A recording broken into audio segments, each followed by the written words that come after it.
L'arte di Mattia Bortoloni, pittore veneto del Settecento, viene svelata attraverso una mostra allestita a Rovigo che resterà aperta al pubblico fino al 13 giugno. Le sue opere vengono messe a confronto con Piazzetta, Balestra, Ricci e Tiepolo, gli altri grandi del Settecento, ed è proprio grazie al confronto che emerge l'unicità e la grandezza di Bortoloni, apprezzato in vita ma poi caduto nel dimenticatoio e considerato solo per essere uno dei migliori aiuti del Tiepolo.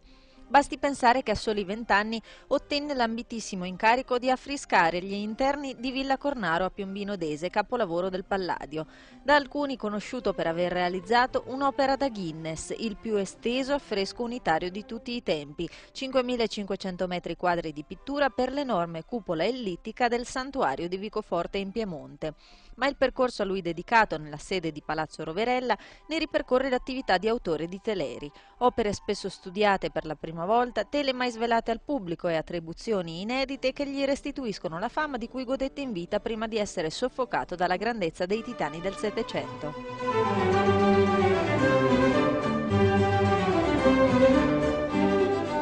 Tra i capolavori esposti vanno segnalate opere giovanili del Tiepolo, come la Gloria di San Domenico e le Tentazioni di Sant'Antonio, accanto a prove di soggetto mitologico concesse dalle gallerie dell'Accademia di Venezia.